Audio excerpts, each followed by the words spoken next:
हाँ ते जाऊन चालले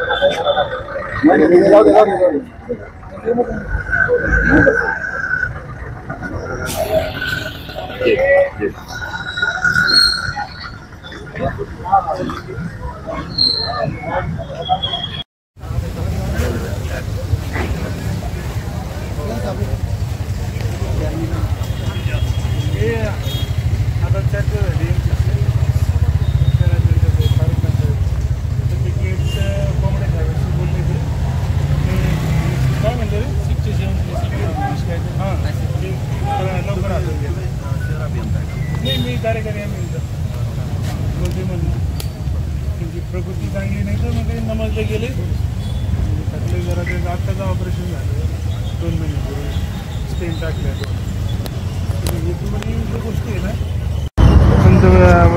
प्रवेशद्वार तर आहे प्रवेशद्वार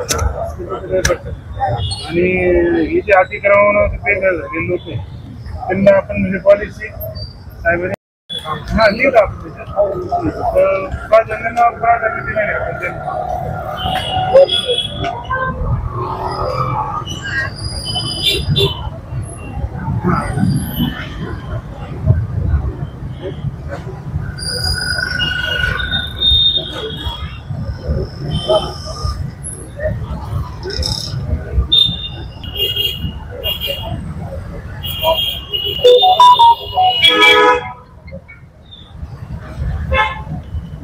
हाँ इधर आ जाओ ना मंडप ठीक ये उपाभियंता झोन क्रमांक 10 आमच्या इथे अजून 3-4 मुद्दे नाही हो त्यांना पण आपल्या त्याच्यात कमेंट करायचं होईल ना काही प्रॉब्लेम नाही पंतप्रधान योजनेमध्ये ज्यांचं अतिक्रमण मध्ये केलं म्हणजे पूर्ण घरच गेलं त्यांना आपण करणार सेमिस्टर साईड सुद्धा म्हणलेले त्यांनी म्हणजे तिथे साईटवर जाऊन पुंठेवारीचा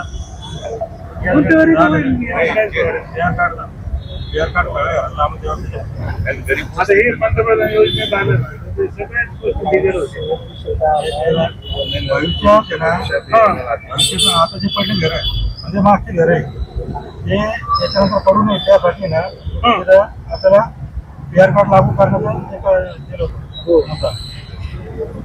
हो ना आता आपल्याकडून काय राहील ना हरकत राहील महापालिकेकडून तो मुद्दा येतो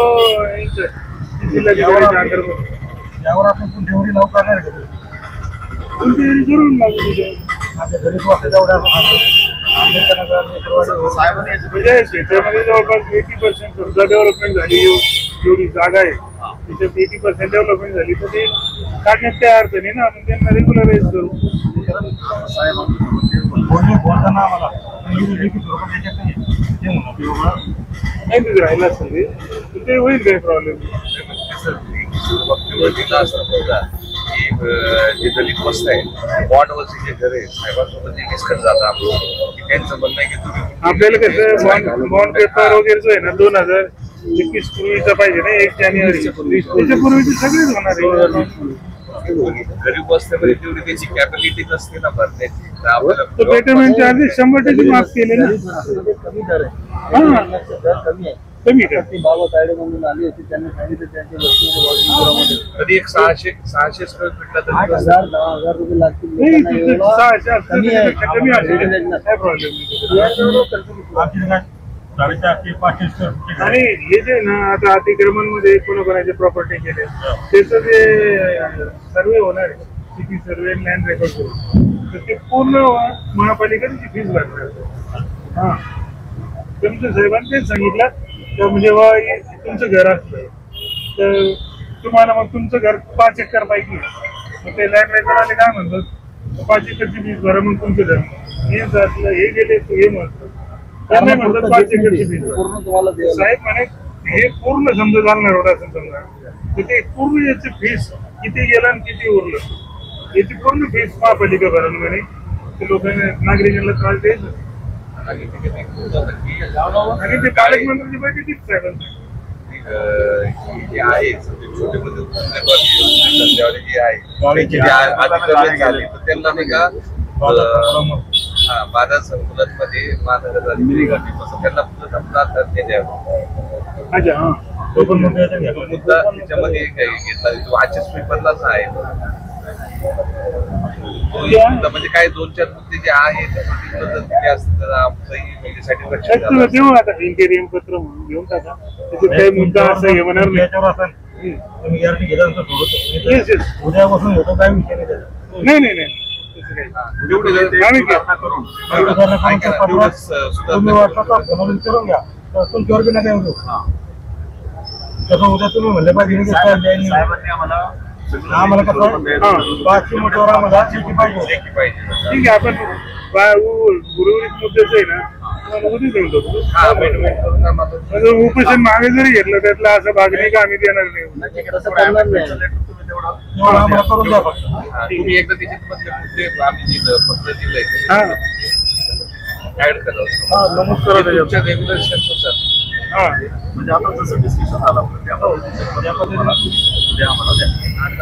आणि PR कार्डसाठी म्हणजे 600 प्लॉट आहे स्लम वस्तीमध्ये 600ला कमी दर आकारण्यात आहे का म्हणजे साठी कमी तरी एक अंदाजे रेट आम्हाला निश्चित नाही City माहिती. योजना जी असतं ना, त्याच्यावर अवलंबून असतं ते गुंठेवारीचा. म्हणजे स्लम एरियामध्ये म्हणजे मला 50% आहे. कमीच आहे. हा. ते 10-15 हजार रुपयामध्ये गुंठेवारी होईल लोकांची. कारण की RCC झालेली आहे. त्याच्यामुळे आमचं कसं आहे जास्त घरकुल मध्ये घर झालेली आहे. हा मग त्याला कसं त्याला आपण म्हणणार आहे नाही नाही ते त्याला त्याचं काय नाही अधिकृत आहे ना ते. अधिकृत झाले अधिकृत आहे. ऐक नाही ना. म्हणजे पंतप्रधान याच्यातून बांधून दिले घर त्याच्या काय विषय नाही त्याचा काही मला नाही वाटत त्याला गरज नाही, पडली. लागू नाही त्याला. त्याला नाही घरकुल झाले घरकुल झाले नाही त्याला नाही त्याला काही त्रास नाही. ते गव्हर्नमेंटची स्कीम होती म्हणून तुम्हाला दिली गेली. हा ते तुम्हाला टॅक्स बाईट आता पंतप्रधानांच्या नावाने योजना आहे ना आपण त्याला इलिगल कसं म्हणणार आपण बांधून राहिलेली घरं होतील नियमित काही problem प्रधानमंत्री आवास योजनेमध्ये ते करून देणार आहे. त्यांना पर्यायी आता जागा देणार आहे. 10,000 घरांचं ते केलं झालेलं आहे. 40,000 आहे. त्याच्यामध्ये बाकीचे लोक सोडून या लोकांपर्यंत यांना कसं 2,000 घरं या लोकांना हे द्या. हा हा बरोबर आहे 40,000 की 2,000 आहे सर. 5% सहभागी देणं समजा 5% घरं 40,000 रुपये मीडियम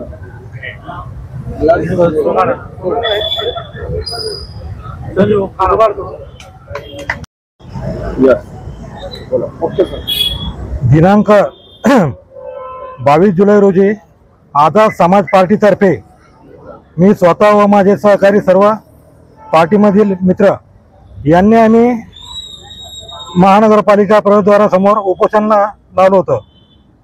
आज रोजी 3 दिवस झाले तर आम्ही इथं बसलेलो होतो. त्याच अनुषंगाने महानगरपालिकेचे अतिरिक्त आयुक्त यांनी आज आमची दखल घेऊन आम्हाला तिथं शिष्टमंडळाला बोलावण्यात आलं व त्यानंतर त्यांनी आमच्या 5 मागण्या होत्या. त्याच्यातली पहिली मागणी होती की शहरामधील जेवढ्या झोपडपट्ट्या आहे किंवा घरं गेलेले आहेत बेघर आज जे नागरिक झालेले आहेत तर यांना तुम्ही पंतप्रधान आवास योजना किंवा म्हाडा यामध्ये दाखल घेऊन घरं देण्यात यावी, ही एक पहिली मागणी होती. दुसरी मागणी, जे गाळे छोटे व्यावसायिक होते, जे आज त्यांची रोजगारी संपलेली आहे, यांना बाजार संकुलांमध्ये 9 वर्षाच्या करारनाम्यानुसार तुम्ही गाळे द्यावे, तेही त्यांनी मान्य केले. त्यानंतर तिसरी मागणी अशी होती की जे धार्मिक स्थळं व प्रवेशद्वार, बुद्धविहारे, मस्जिदी वगैरे असतील की त्यांना तुम्ही 37(6)(C)च्या अंतर्गत महानगरपालिकेने त्वरित जे काय तोडले असेल किंवा तोडणार असतील अतिक्रमणामध्ये, तर त्या त्यांनी ताबडतोब त्या जागा देऊन कुठेतरी अवेलेबल करून बांधून देण्यात यावे. व चौथी मागणी अशी होती की जे कलेक्टर ऑफिस समोर आमच्या मायमावल्या गेल्या 4-5 महिन्यापासून उपोषणाला आपलं आंदोलन चालू आहे त्यांचं पाण्यापावसात, तर त्यांनाही त्यांनी पंतप्रधान आवास योजनेमध्ये घरं देणार आहेत असं आम्हाला सांगितलं. व त्यानंतर 5वी मागणी आमची अशी होती की ज्या स्लम झोपडपट्ट्या आहे, आता अतिक्रमणात त्यांनी समोरच्या घरं आमच्या पाडलेले आहेत व उर्वरित जेवढी जागा आहे ती यांनी PR कार्ड आहे त्याला लागू करावे किंवा गुंठेवारीमध्ये घ्यावे. तर त्यांनी ते आम्हाला सांगितलं की आम्ही कमी दरामध्ये स्वतः हे करून अगदी माफक याच्यामध्ये शुल्क आकारून आम्ही ते लागू करू व त्यांना पुढं चालून प्रॉब्लेम होणार नाही असं गुंठेवारी करून देऊ. अशा आमच्या 5ही मागण्या आम्हाला लेखी स्वरूपात महानगरपालिका अतिरिक्त आयुक्त यांनी दिलेल्या आहेत व त्यावर मान्य केल्यामुळं आम्ही आज रोजी 3रा दिवस उपोषणाचा असून उपोषण सोडले असं मी सर्वांना जाहीर करतो. व ज्यांनी मला यासाठी येऊन मदत केली असे माझे मार्गदर्शक किशोरांना म्हस्के, त्यानंतर माझे मित्र विजूभाऊ हिवसरे असतील, सोडकर, असे दिनकर दादा, असे सर्व व पक्षाचे आमचे वरिष्ठ व त्यानंतर शहरामधील नगरसेवक, त्याच्यानंतर काही मित्रपरिवार यांनी येऊन जी भेट दिली त्याच्याबद्दल मी सर्वांचा आभारी आहोत व जय भीम.